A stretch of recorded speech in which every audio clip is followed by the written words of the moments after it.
In this day and age, there's so many podcasts out here. Like people want that natural feel at this point. They want it to feel like a conversation. Like they eavesdropping pretty much. Truly. I mean, so. Truly. Yeah. How? So, I was about to ask you how you feeling. And now, remember the last time I asked you that. People be scared to ask me how I feel. It's crazy because like shout out to my son's mother and all of that. But when we was in a relationship, still living in the same house, like right after Marty was born, you know, I'm working and all of that, coming home doing what I got to do. Yeah. So every time I would come home, she would be like, "Oh, how was your day?" Right. I'll say, "What day?" Right. And she eventually understood what I was doing, but initially it would piss her off. She thought I was kind of just being an asshole. Yeah. But these are the different ways that our language kind of takes us out the present moment. Yeah. So if I'm reflecting back on my day, I'm here with you right now. Right. The day don't exist no more, no matter what happened. Now, if it's certain components you would like to get into, cool. But if all you just asking is the general, how was your day, they don't exist no more. Right here with you right now. So stay present. I dig it. And then it's like, yeah, what part of the day? Right. Like. Right. I was at work. Like, what you Like, I've probably experienced highs and lows. Right. And if I did experience lows, taking me back to those moments, it's going to reinvigorate those emotions. I don't want to go back there. For sure. Yeah. So, how would you describe your childhood? That's crazy because I was just having a conversation with my wife about mortality. At this point in my journey, death is something I visit every day. Ramana Maharshi, he's like one of the great Jnani's of all time. And Jnanism is like the sect of yoga where it's not really technique based. It's not really asana based, nothing like that. It's just a constant remembrance that we are more than the human experience. Even as we're having this conversation right now, there is a field of awareness behind it, taking all of the data in. That's what we truly are, and we don't really include that in our human experience. So a lot of times with that particular aspect, we kind of lose sight of the fact that we're going to die one day. I was just watching Winning Time yesterday. The Lakers like docu-series type of thing. It's actually a show. It's fire on HBO Max, and that was like the name of the episode. Remember, you're going to die. So I was just talking to my wife about mortality. I was down there visiting with my parents a few days ago. My father got like a little limp. Never seen this man outside of any type of physical balance ever in life. And of course he's getting up there, but just to see that limp, again, it brought me back to that. So I've been doing a lot of reflecting on my childhood and growing up in Newark. I'm the only dude in my hood that had both parents. They called us the Huxtables. Now we wasn't, right? Me and my sister got caught up in street stuff and all that. Can we curse? Absolutely. All right, we got caught up in street shit and all of that. But our foundation was a father that wasn't stepping out, going to work every day. I'll wake up 4:30 in the morning. He'd be out there highlighting his Bible every single morning. Now, I kind of took that path. Initially, a lot of people don't realize I was a preacher in training at a certain point, like 19 to 21. But of course, I veered off. But that was like the foundation of my spirituality and dedication to it, to see him do that every day. To see my mother preparing her lesson plan because she was like the Sunday school teacher. Kicked me out of a few classes because I was asking crazy questions, but that foundation was there. So even though me and my sister did end up kind of going left at a certain point, which we needed those lessons, I had like a real solid foundation growing up. And I don't get to where I'm going, where I'm at without that, even though what I do is completely different from what they do spiritually. I had a realization the other day. I was having a conversation with a couple of friends, and a couple of things I realized about myself. Like I realized I'm a contrarian. I have a tendency to like just jump to the opposite perspective or an opposite perspective. Just because I enjoy the conversation enough that I don't want to. I don't want it to end. You know what I mean? That conclusion was so Devil's fast. advocate, Yeah, let me throw something else that like we can keep talking about this thing. And also I don't take I'm not very sensitive. Like if the conversation turns to me and my behavior and my thinking and my speech, like I'm comfortable with that criticism and analysis, because like I don't take but so much ownership for any of this. You know what I'm saying? But I realized that I've had an experience that most people haven't had, where like I've had ideological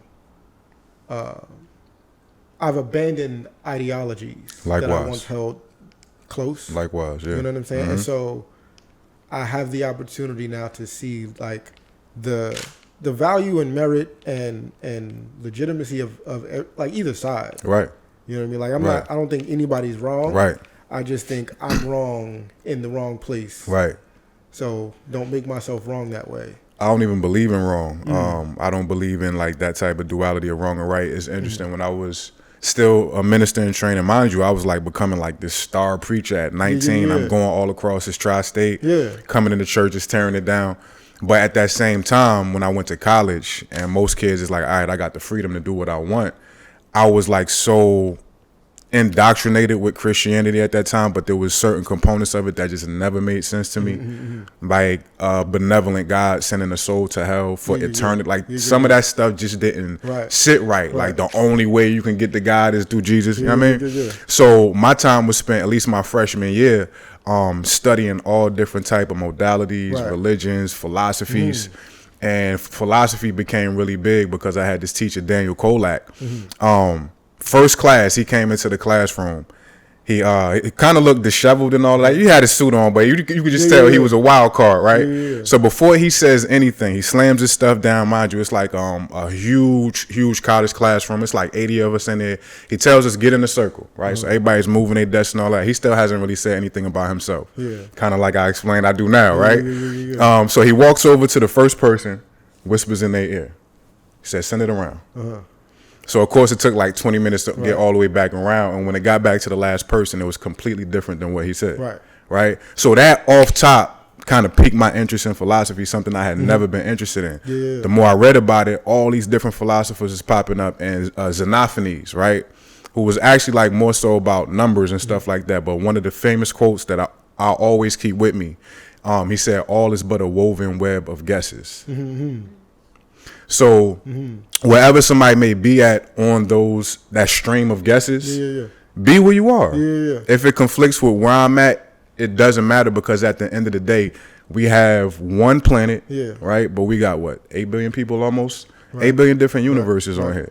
So I'm not going to get bent out of shape for however your universe may be functioning as opposed to mine. I accept that. I embrace what you see. And without those different vantage points, we don't have the spice of life. We don't have the coffee shops down the road that don't put nothing in it and all that type of stuff. So I embrace all of that at this point.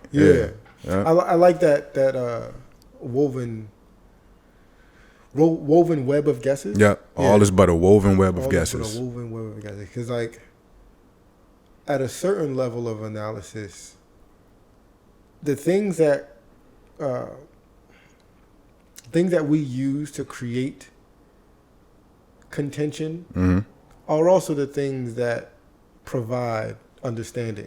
It's just like we're using them for a certain purpose. You know what I'm saying? But like whether it's Jesus or Allah or Jehovah or like Elohim, whatever your ideological pinnacle is. There are so many facets of how you approach it that are very much in common with the person that prays to that guy and the person that prays to that guy and the person that don't pray. It's like everybody, like these, we give too much, not give too much. We have an absolute view of words. You know what I mean? And like, there's a point where words create understanding, and then there's a place where that's not the job of the word. Exactly. Because we created the word is just a symbol. You know what I'm saying? Like, we decided this sound exactly conveys this idea. Right. You know what I'm saying? But like, the people who don't have religion have religion. Exactly. You know atheists believe in something. You dig? Like to a degree where it's just like this thing is ultimately right. Right. Whether the thing is personal agency or equity across all creatures or whatever the thing is, like there's a thing that is at the level where other people put God. Right. You know what I mean? And just depending on the vantage in which you decide to look at a thing, it's like you can see that, oh, these things have so much more in common. Right. So even the areas where my guess looks wrong to you, it's like, it's fine, because the way that this web is woven, there's so much insulation and like there's so much shit that keeps it all you know what I mean, rocking. And like, it's not for us to like create these these walls and barriers and whatnot, because for one, they give us too much feeling of self-importance. Right. The hubris that comes with that. Yeah. It's like, if we're having a conversation and I say you're wrong, or if I can establish you're wrong about anything, I am an asshole. But like, I'm whether or not I'm saying it, I am creating an environment where there is an understanding of my rightness somewhere. Right. Even in the rightness of the ability to identify what's wrong here. Right. You know what I'm saying? And there's a rigidity in that. Yeah. Absolutely. Yeah. Being right actually becomes a prison. Yeah. And even with the being right aspect of things, or wrong, you may feel something is right or wrong based on that particular version of yourself. By the time we leave this conversation, we're going to be new versions of it. Every single second, you're downloading new information and shifting as you go. So what was right to me 10, 15 years ago is completely different now. At this point, I don't hold on to those ideologies. But how you feel right now so strongly is going to shift. And quote from The Dark Knight, the hero lives long enough to become the villain. The truth lives long enough to become the lie. Just depends on what part of your journey you at, and vice versa. Exactly. Absolutely. So that's like shaky ground. How can you stand on either side of that, knowing it's going to shift? Right. It's, I grew up religious. What faith? Jehovah's Witness. Okay. And so like, that's also particularly conservative. Very strict. Particularly structured. Very strict. Particularly high controlling. Right. And today I'm wearing a heathen shirt. So like, we can kind of see where that went. Facts. But I really appreciate the experience that I've had, and where, like, I'm very, very grateful for where I've landed in this moment. And I'm truly optimistic about my future landings. Right. You know what I'm saying? And I wouldn't be able to be that optimistic if I didn't have this experience that I've had. If it didn't come this way, then I wouldn't be so appreciative that, like, it's not, don't get so caught up. You know what I'm saying? Like, because then it's just a matter of just spending your whole life drawing conclusions. Right. Like, you're only, like, life is only as valuable as the conclusion you draw in the moment. And with a conclusion, there has to be computation. Right. There always has to be this incessant need to figure it out. Like, when I first started to discover this particular path, and I was already like, the movie Short Circuit from back. I'm gonna quote a lot of movies, y'all. Johnny Five. Johnny Five, like input. He was trying to read every book. I was trying to do the same thing. Right. And it got to the point that even that quest for more knowledge became another prison as well. It kind of boxed me in, and I realized there is no way you're going to be able to exhaust information. It's always going to be a new wormhole, always going to be a new rabbit hole to dive down. And that kind of comes with a certain sensation of, well, I can't figure it out. It's not meant to be figured out. So at this point, I'm in a journey where people will see my level up, especially where we come from, to see kind of how I've done things. Like, yo, I didn't plan the majority of this. I just started to be in that flow of, you know, the dirty word presence, because like, people talk about it, but nobody tells you how to actually do it. And staying in that, I started to realize I don't have to do as much work. I don't got to put in as much effort, because in that sweet spot, I'm open to the flow of the whole universe. When you outside of that, that's when you got to go so hard. Team No Sleep. I used to have a song called Hustle Holic. That's when you got to do that, because you don't got the whole grid flowing through. So yeah, that whole conclusion thing, it ends up becoming a prison anyway. We ain't got to figure this shit out. One of the things I really dig from the stuff of yours that I see online is you're not, at least to me, you don't come across as soft. you come across as sensitive, and but you also don't come across as like trying to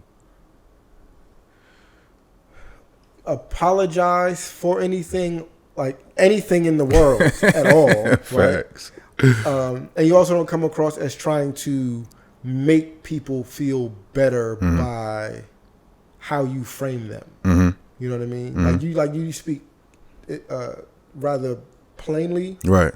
And you speak from different perspectives and dynamics. Like, you know, Right. this is happening, and like also at the same time, this is happening. Right. So like, if you know this, you know what I'm saying.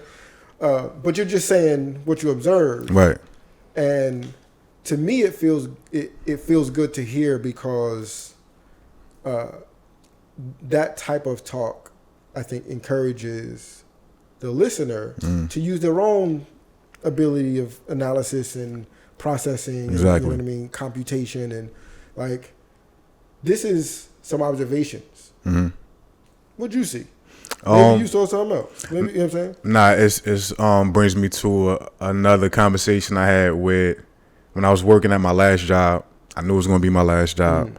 I was a chef at this spot called Dean's, and I had been fired from 5 straight jobs previous to that moment. Those who may not know my story, I was blind at a certain point in my left eye. Still got a rubber band in here that's keeping everything together, like my retina detached. Kidney was conking out, 23 years old. So I went through this topsy-turvy route to kind of where I got. But when my son was on the way, I'm hustling jewelry, right? I'm still kind of on disability, but that's running out. Not expecting at 36 years old. I thought it was a wrap. Like, I ain't going to have kids, right? All of a sudden, I find, you know, I manifest his mom, and my son is on the way. So I knew I had to do something. And I remember going to Amazon for literally, I worked one day at Amazon. I had never quit a job a day in my life. I done worked some hard ass jobs. But in there, like, you know, you got to walk up this step thing and just get the products. At first, it don't look like much. But you in there 12 hours. It was the graveyard shift. Right. So like 4th hour, like my kidney started to hurt. And mind you, I hadn't experienced that in a minute. So I'm getting a download like, yo, leave. Like, you honored what we needed you to do, which was humble yourself enough to do whatever you got to do. Leave. And I kept ignoring that until literally the 10th hour. Like, my joint is blaring at this point. So I'm like, you know what? This ain't it. I don't know what's going to be next, but this ain't it. Right. So I go to the dude. I tell him, he's like, yo, you sure, young blood? It's hard out here. Like, nah, I ain't supposed to be here. Did the paperwork. And I ended up getting Dean's like a week later. I had never chefed at any place professionally. Right. But I say all that to say that kind of put me in a space where I trust so much and I keep myself in a space of humility so much that God is able to kind of swing me any which way. So that has given me a lot of different advantages, a lot of different perspectives. Spent legitimate time in the streets. I'm not even going to get into how deep I was in the streets. Church, you know what I'm saying? Ministering, training, artist, rapper, poet, all these different things have given me a different piece of the puzzle. And when I was at that job, Dean's, one of the young ladies that started working there, Muslim sister, right, devout Muslim sister, she just saw my light from Rip, and we, you know, developed a dope friendship. So she labeled me something, you know, from their language, Mutadajim, which means the translator, God's translator. So without being able to stay humble, to be inquisitive and interested in everybody's perspective, I'm not able to kind of bring what seems like both ends of the spectrum to the center to at least be able to have the conversation. I'm not trying to convince nobody of shit. Right. Do what you do. I tell the kids that we teach, like, look, if y'all don't listen, I get paid regardless. I'm gonna have fun doing what I'm doing, right? So it's never about trying to beat you in the head. Like, even with the veganism, I just post what I post so people could realize this is possible. You can still enjoy your food, kind of just like you're doing all of that. But I'm not here to tell anybody what to do. Even with my counseling clients, the first thing I tell them, I'm here to introduce you to the guru within yourself. I'm not here to guide you at all. Right. And you need certain tools to be able to do that. That's what I'm here to do. Yeah. That's dope. Yeah. I am very fascinated with my own relationships with women. Okay.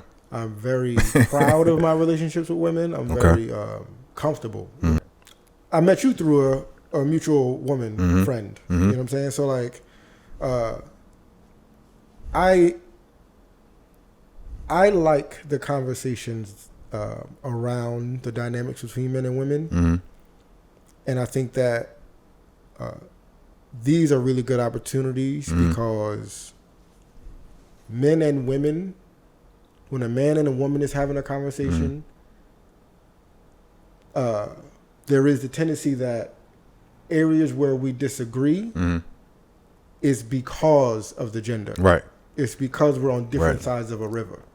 You know what I'm saying? It's like, well, we go into those conversations like that. Yeah, like no doubt. I'm not a man or you're not a man because we disagree on something. Right. You know what I mean? And I don't just, throw all of the explanation on that reason. You know what I'm saying? But I really, really believe that we have so much more in common, and that we have so many of the same or similar motivations, desires, insecurities, conflicts. We just have different lenses. Right. You know what I'm saying? But men and women, human beings, stand to have so much greater of a life if we have more understanding and relationship within each other, and not just relationships for assigned utility. You know what I'm saying? Like, that part of it is like, it serves a purpose. Right. Yes. Right. But like, I don't know, a garbage truck serves a purpose. Right. Like, what is that? That's not even, you know what I mean? That's not enough of a thing. Right. To be why it matters or why it's worthy. What is your point of view on your relationship with women or relationships with women, like across all dynamics and dimensions? Yeah, I'm still standing on that. When I picked myself up, one of the first ways I was able to do that was, my year of celibacy, and realizing not only was I spilling out too much, my seed, right? But my energy to be able to heal myself physically. At that point, I didn't have anything. I didn't have a business, right? So to be able to get myself right, that was necessary. But also I started to realize how much damage I was inflicting on dope ass women, right? They may not have been for me in a way where I wanted to be in like a committed relationship. I had my girl at the time. I was moving and shaking and all this other stuff. So when I started to realize like how corny that was, I started to take feminine energy a lot more seriously, and mine started to come to the forefront and balance out, and it just gave me a level of respect where the majority, the first 2 to 3 years of my platform, it's like 90% women, and not just my clients, my resources, my business partners. You saw Dox, you saw a whole bunch of women with them, and it was hugely because they could sense that I had done that work. They never caught my eyes straying to the side or, you know what I'm saying, checking them out in a certain way. They honestly like trusted the work I did and my spirit. And that opened them up to me in ways where not only can we get this bread together or build these platforms together, they genuinely wanted to see me win in every facet. And feminine energy is the creativity. If anybody doesn't know about like the system of yoga, a lot of times, and even people like, in the Hindu faith that I counsel, when you hear some of the different Hindu deities and devas, right, the male and the feminine gods, they're not really entities of themselves being worshipped. They're characteristics of the one God. So the main ones are Shiva and Shakti.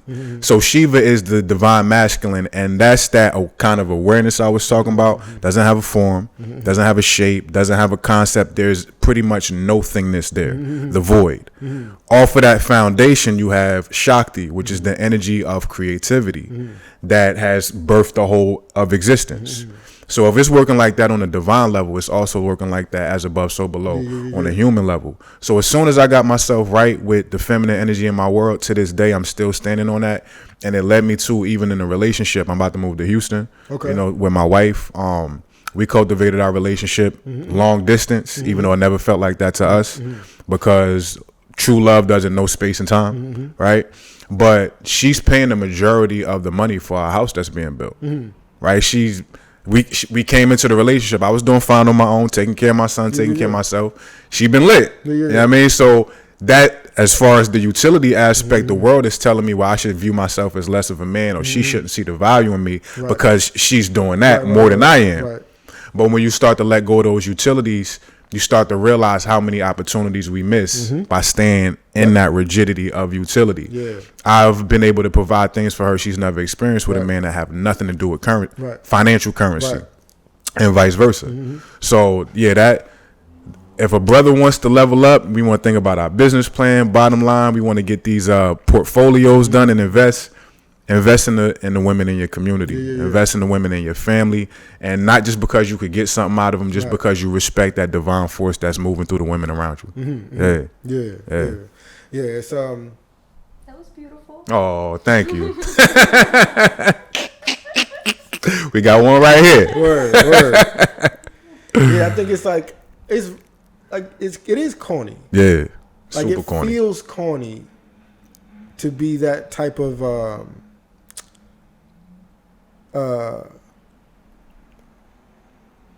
that callousness, and not to cut you off because you just triggered something. I remember like before my level up, you know, homies that have a cookout, it just be all dudes there, whatever, doing our thing or whatever. And I remember being in a relationship at that time, and my father, I never saw that. I had to learn that via what the homies was doing. So I almost felt left out when we would all be together and we having these conversations. No, all of us got a girl, but I was with this one, that, and the third, and it had a sense of normalcy to it because everybody was doing it. But it will always be like this tinge in my heart. Like I just felt corny, but I couldn't admit it to myself. I couldn't admit it to them because I would have been less of a man as far as I was viewed. So it's just interesting once you get out of that, you see like how normal it is to society, but how genuinely corny it is. Like, bro.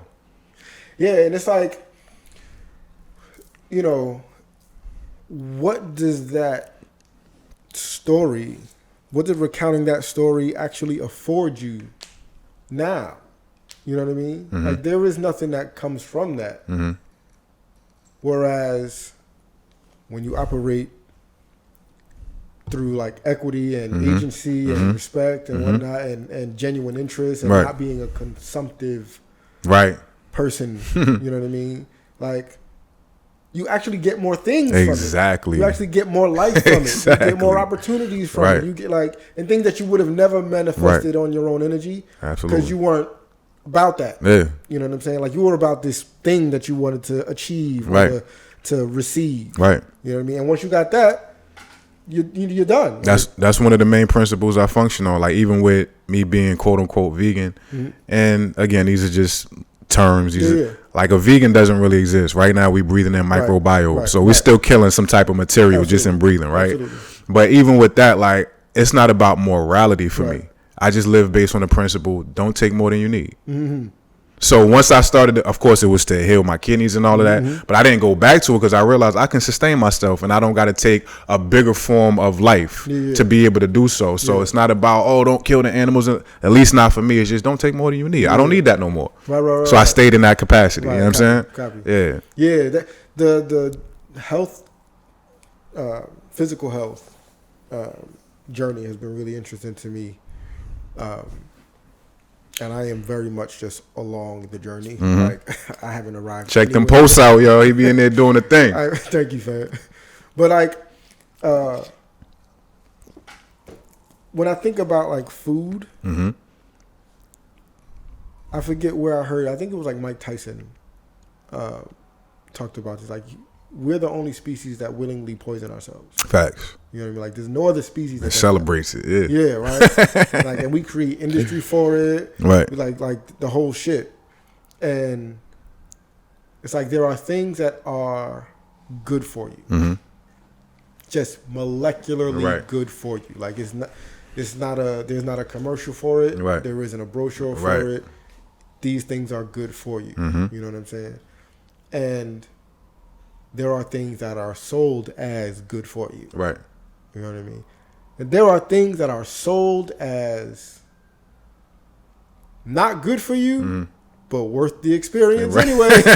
Like, and it's like, damn, like, we got to be really, really clear on, you know, am I about the shit that's good for me? You know what I mean? At whatever level I'm able to sustainably manage it today. Because, you know, we can all decide to jump off a cliff and be like, all right, I'm this now. And I'm, you know what I mean?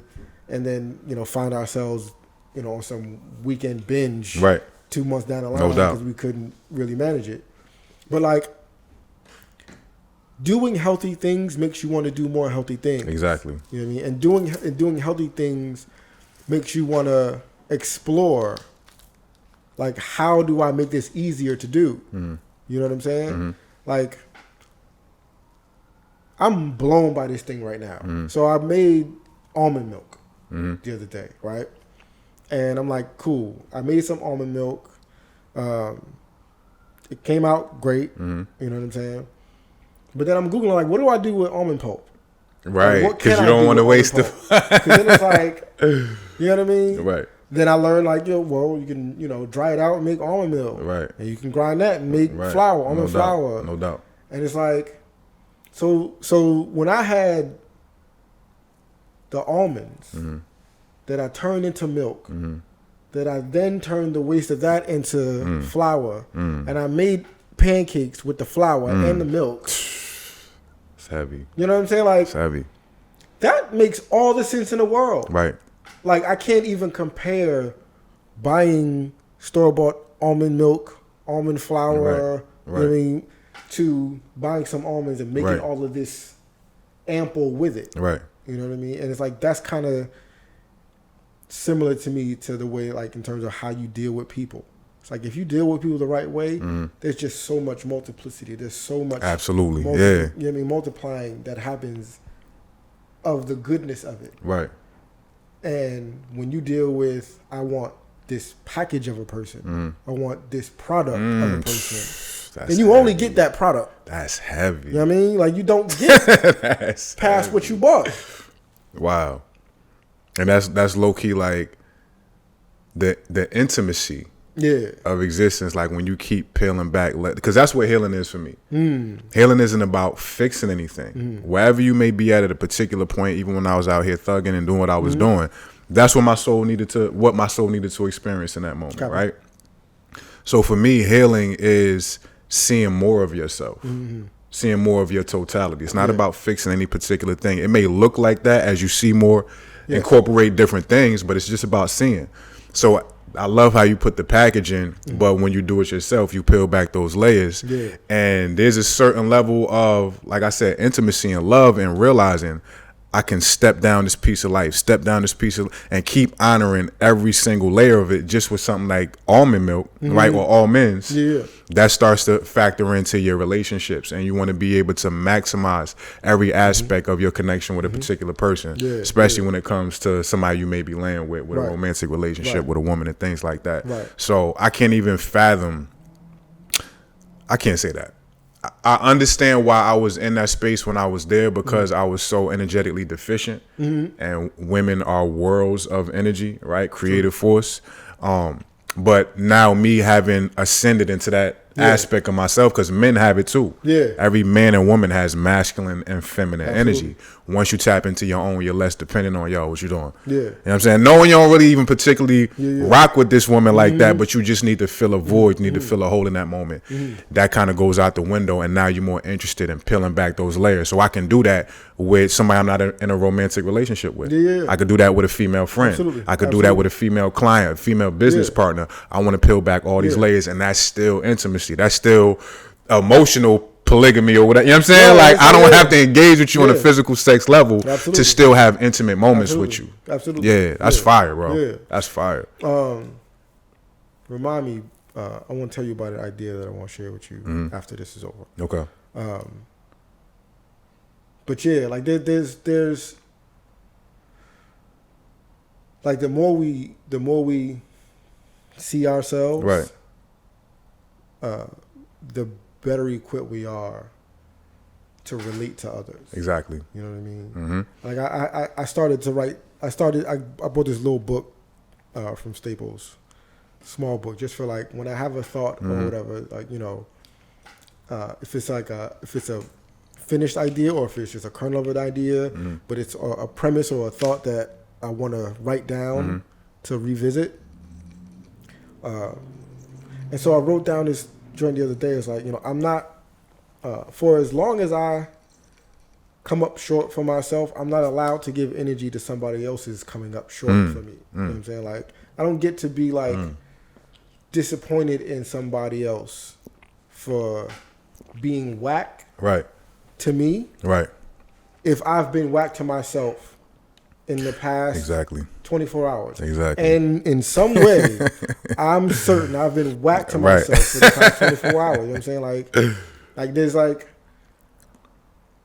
I think that's the other thing that like that's really, really fascinating is like you realize how much energy is exerted from ourselves and from the world around us in smallness, in being dim, in being immediately gratified and satisfied with that immediate gratification and not looking for anything expansive and not being like there's so much energy in being whack.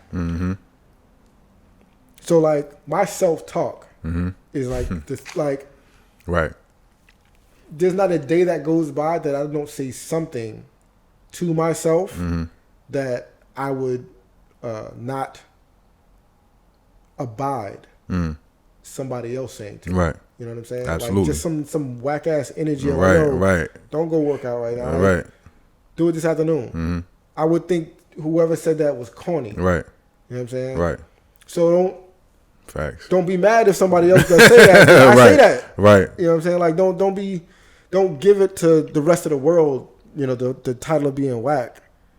And that's why I don't get along with this one, or that's why we're having this problem, or whatever the thing is. Like, nah, I do that to myself when there's nobody else in the room. You know what I mean? So like keep my attention on weeding that out, getting that up off me, and chances are I won't see that so much elsewhere anyway. Exactly. That will reflect into your world. That's one of the main questions I ask all my counseling clients. At a certain point, I ask them two variations of it. One of which, what percentage of your thoughts about yourself are negative? Yeah. And the average answer, I've been asking people this for like 3-4 years, probably hundreds of people I've asked this question. The average answer is like 80%. Yeah.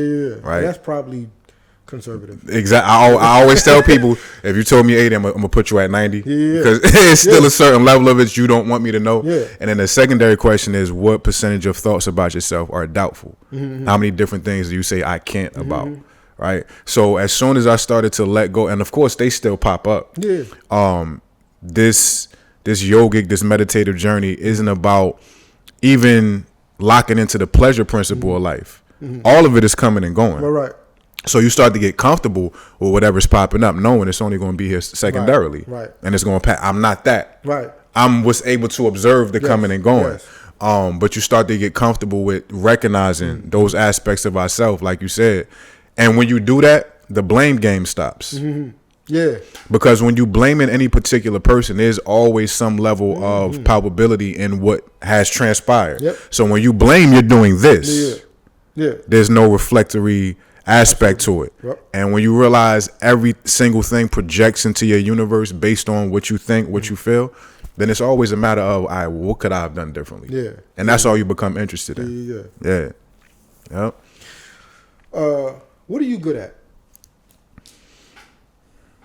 Damn. Never been asked that question. I've done a lot of interviews on my day. Never been asked that question. What am I good at?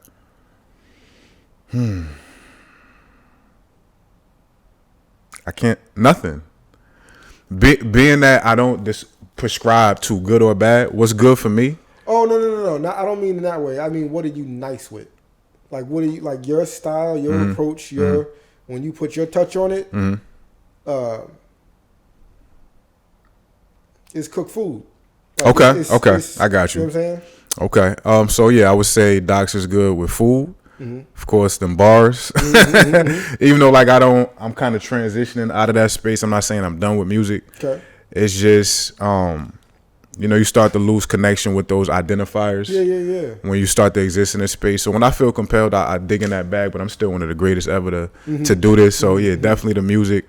And I think like my approach with how I relay meditation. Yeah. I got a very unique approach with how I do that. At this point, I've worked with elders. I work with young kids. I actually remember working in the Ironbound with UCC a couple of years ago. Yeah.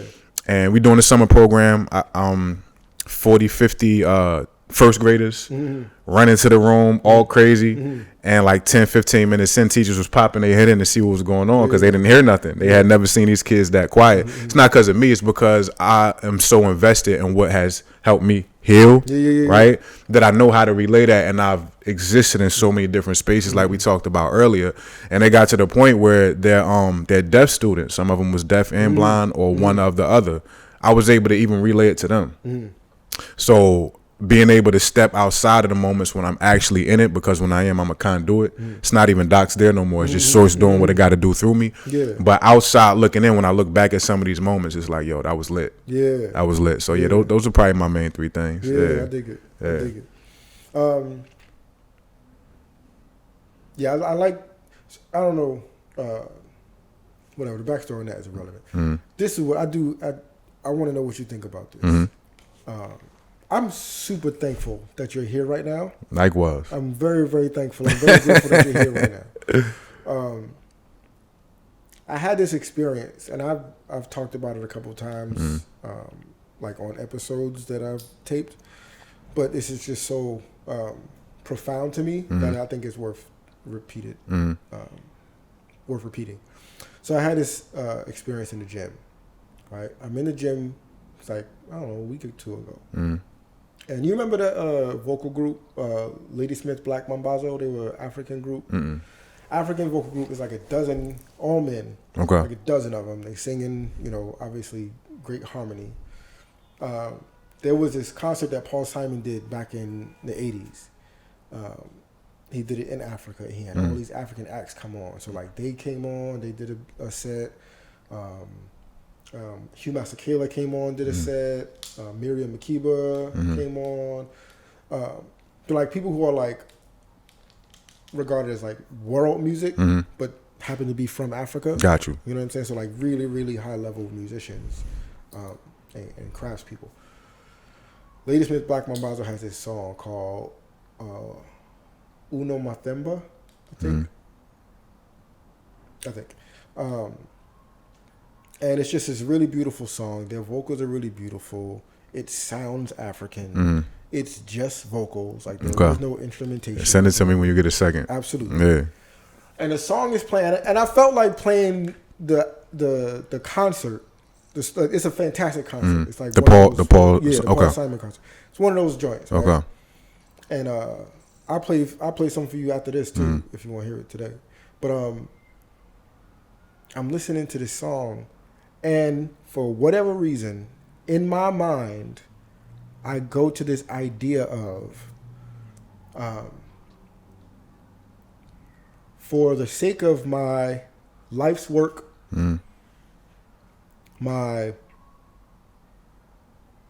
talents and gifts, my insecurities, my self-doubt, my stubborn ignorance.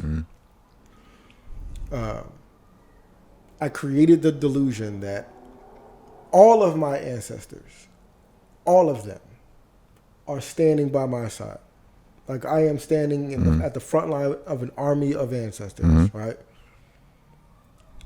And I'm not deeply connected to family and relatives. Like past my parents, I don't really have, like, I'm saying like in the lineage. I never met my father's parents. My mother's parents were both elderly by the time I was born, and I don't know any great grands or anything past that. Right? Got you. But I had this delusion, I had this idea, this army of ancestors, and they are there for the purpose of encouraging me and keeping me accountable, so that when my self-talk is negative, my great-great-great-grandmother is over there looking like, whoever's talking like that ain't your friend. Right, Stay away from them. Right. You know what I'm saying? And when something happens and there's humor that can be a salve, I got this great uncle who was just super comical, and he could see the joke. Right. And that helps me to see the joke, and that helps me to be lighter and not, you know what I'm saying? And if I have this, if I'm having if I'm challenged with insecurity, I have this incredibly confident, great grandmother, grandfather, whoever, who has that in their arsenal. I have an army with an arsenal. Every soldier has an arsenal. You know what I'm saying? Absolutely. And so when I decide that I want to have the life that I want to have, and I want to do the things that I want to do, and I want to set life up the way that I've decided that I want to set life up, I have encouragement, I have accountability, and I have an audience of observers. You know what I mean? So it's like, I don't need to do anything for attention because I got an audience. Right, no doubt. I don't need to ever feel but so alone. Right. Because I'm not exactly Right, alone. never. You know what I'm saying? Like, even if I'm the only one that's Right. going to be charged to actually do the thing, Right. I'm not alone in doing it, And what I thought was so profound and why I held on to this idea is like, we're all delusional. We've decided on certain delusions to continue to weave Absolutely. that web of guesses. And it's like, there are certain delusions that are not productive for me. And I need to let go of those delusions so that I can actually have the life I want to have. You know what I mean? And then there are certain delusions that are productive. Right. You know what I mean? Like you said, they're not necessarily right or wrong, but along a certain path or a certain attempt, Right, they become can be necessary. productive Yeah, or no doubt. unproductive. No doubt. So if this delusion is productive in me addressing me in these different ways, like, it's a productive delusion. Absolutely. You know what I mean? And everybody who has done their life's work and sat in the pocket of doing their life's work did it with the help of productive delusions that nobody else could really fuck with and nobody else could really tap into or see. And it's like, yeah, well, that's not necessary. So you don't have to tap in or see it. But they had their delusions. You know what I mean? And it's like, yo, I think it's an incredible unlock. Like, to take your position as an author of delusions. Like, yes, that is part of our power. You know what I mean? It's a beautiful part of our power because it's like, you can't create without it. Right. Yeah. Like, we're all just living off stories. Right. So be nice with the storytelling. Right. Tell a story that Right. somebody told a story that turned into this religion. And Absolutely. turned into that religion. And Absolutely. turned into this, social structure. Somebody told a story that turned into capitalism. Somebody told a story that turned into patriarchy. I'm like, all of this stuff is stories. Right. You know what I mean? And yeah. That's like the biggest life hack, I guess, cheat code, whatever you want to call it. So with the Gyanism, which is not a very well-known sect of yoga, because it's not very technique based. Okay. Like, the mind wants something to do, to feel like it's progressing. Yeah. Gyanism is all about the age-old question, who am I? So when you follow questions like this, also called self-inquiry, the main delusion is the human experience. Like, when you sit with the mind long enough and you create enough distance, you realize the I thought, which we end up identifying our total energy as this singular being that stops where the skin stops, and everything outside of the skin is not included. But when you talk about the field of awareness, everything we registering right now is inside that field of awareness.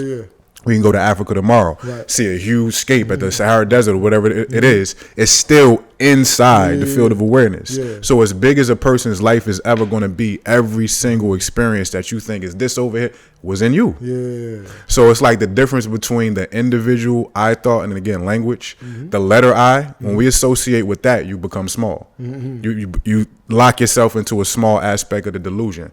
But the EYE, if you look at yourself as, and this is like how I see God, myself being God, not Dox, the awareness behind all of us right now, if you are in that Shiva state, that nothingness, right? That potential for all possible somethings to sprout out from, right? Just like all of us did from pure energy at a certain point. We was the attraction between our parents. Then we was, the energy from them connecting, then becoming the zygote, sperm, and eventually getting here and saying, yeah, I'm an I, with a name attached to that, Dox, right? But if you are in that Shiva state, that pure nothingness, what would be the only thing that you would possibly want? To be able to experience yourself. So you have to kind of shrink and minimize yourself into a microcosm, into an EYE as opposed to this individual. And that EYE is always taking things in, the eye of awareness. So the main delusion that kind of opened the grid up for me was realizing there is no person anywhere. The person is a thought. When you're in meditation enough and you keep seeing this, all these different things, I got to do this, it all starts with that little letter, and that creates the image of I stop where skin stops, as opposed to the all-inclusiveness of all of existence. So you need all these delusions on the way to cracking the code of that ultimate delusion, which is, damn, I'm not even a fucking person. And then that's when the magic happens. So absolutely. I started listening to this guided meditation. I listened to it for the first time yesterday, and then I listened to it again this morning. But it's a meditation that encourages you to observe your consciousness, like as in your head, and that it steps into an elevator and comes down to your heart, right? And then it's you're in an orb of light, and you realize that you are that orb of light, that orb of energy is the energy of everything. Exactly. So you are everything. Exactly. You know what I mean? And I'm really like I said, I grew up conservative, right? Christian based religion. Same. Right? Yep. Meditation was not encouraged. Like meditation on the information studied was encouraged. Right. But stillness and mindfulness in this way was not encouraged at all. And meanwhile, Jesus said, if thine eye be single, thy whole body be full of light. Jesus actually talked about meditation just as much as he did prayer, but of course they don't teach that. That's why I don't have an issue with Christianity. How it's taught is what's limited. But I didn't mean to cut you off. No, all good. But like, there are a couple of ideas that I like at the end of a meditation, of a guided meditation. Like there's one meditation that particular meditation was like, I am everything and everything is me, and back to that web. It's like this is all an energy connected to itself and each other. Right. You know what I mean? And so there is nothing that is bigger than. Absolutely not. There is nothing that is stronger than. There is no, like, I got everything because I am everything. Exactly. And I am part of everything. Exactly. You know what I mean? So there's that. This other meditation was like, I remember like, and this is like the first meditation I ever like just sat and listened to, like recording. And at the end of it, it was like, oh, okay. All that 10 minutes of, it was an affirmation meditation. It's like all that 10 minutes of, phrases and sayings and whatnot was simply, I am good for myself. I am good for the world. The world is good for me. And just different iterations of those three pillars. It's like, if I'm convinced enough of that, I am affirmed. Right. I am affirmed for life if I believe those three things. Right. You know what I mean? And there is such a simple and profound idea behind so many of these practices, and it's like, which is why the practices are so necessary. Because the idea is so simple, right? Like we need, like you said, we need something. Yeah, we need something to dress this all because it's so simple. Right, no doubt. God is simple. The mind is complex. Yeah, absolutely. Yeah, and that connectivity, like the same awareness I'm speaking of behind Dox's eyes, seeing Dox see, is behind yours. Yeah. Her, you know what I'm saying? Like, and everywhere you go, that's what really starts to connect you to the degree where it's like, all right, let me get this flour out of this almond milk. You know what I'm saying? Let me take care of this individual that's in front of me right now. And one of the things I also give to my clients, So stacking, right? Once you like really get behind the mind, you see the mechanics of it. So what we doing right now, we call it conversation. It's really stacking. And this is what I mean. You'll have a seed thought. And this is why the mind keeps running away from people. Whatever that thought may be. Let's say I'm hungry, right? The sensation of hunger comes up, then the thought I'm hungry comes. From that thought, it's like, all right, well, what am I going to eat? Am I going to cook? Right. Am I going to order out? Right. But damn, do I got enough money to order out this week? Is that in the budget? But damn, should I go back to school, maybe get another job? Like, can I pay the bills for real? Like to be, and you go down this series of associative thoughts based on the sensation I'm hungry. Yeah. That before you know it, and I tell people all the time, every new thought pops up between 0.5 and 3 seconds. So I'm hungry came, and it took you down this timeline where you kind of glaze out and daze out, and you may be kind of like looking up here, but you're not looking at the ceiling. You're looking at the stack. Right. That's taking you away from here and now awareness. And that's the dressing that a lot of times people don't realize. They're seeing life through this shield, through this veil of constant stack in every direction. That's really what causes the stress. It's not, I tell my clients all the time, it's not the breakup. Because nobody comes to me when, you know, life is great, right? All right, so what we dealing with? When they're grooving. Right. It's not the breakup. It's not the loss of a family member or money. It's the stack around what was only a momentary incident. Yeah. So, yeah. Yep. That's peace. You can see yourself stacking right now, probably like, where am I at? Yep. Yeah. It's beautiful. It's beautiful. It's like, I think there's like you said, like there's so much effort to figure things out. Right. And there's effort to figure things out. That effort is so great that we don't accept that certain things just are. Yeah. Like it just is. And life takes care of itself. And that's life knows how to take care of itself as long as you get out the way. Yeah. Absolutely. Yeah. I ain't gonna hold you, man. I'm full. Yeah. Likewise. Yeah. I appreciate you, man. Absolutely. Is there anything coming up? So yeah, absolutely. We got I got the Silent Retreat coming up. Shout out to Zill Creative Studios. What is that? That will be May 7th. Okay. So Zill Creative Studios is who I've been collaborating with for the past few years. Yeah. Peace in the Parks and all of that. We're about to start Peace in the Park season again, but Silent Retreat, May 7th, Pocono Mountain, Pennsylvania, 7 a.m. to 7 p.m. We will have activities. You're not just going to be sitting there looking at the wall silent. We're going to have some of those moments, but we're going to be doing canoeing. Of course, we're going to have a community there, hiking, excursions, meditation, healing workshops, all while experiencing the energy and the wisdom that comes from keeping your mouth closed, right? And understanding that's a whole different way to experience that doesn't come with as much of that stacking. So we got that. I got the retreats in Tulum, Mexico with my wife. Okay. June and July are sold out. We still got spaces open October 23rd to 27th. That's our third one in Tulum, the Remembering Me retreat. And then outside of that, you know, my weekly classes, counseling, couples counseling, all that good stuff. You know, just getting in where we fit in. Beautiful. My brother. Stay blessed. Likewise.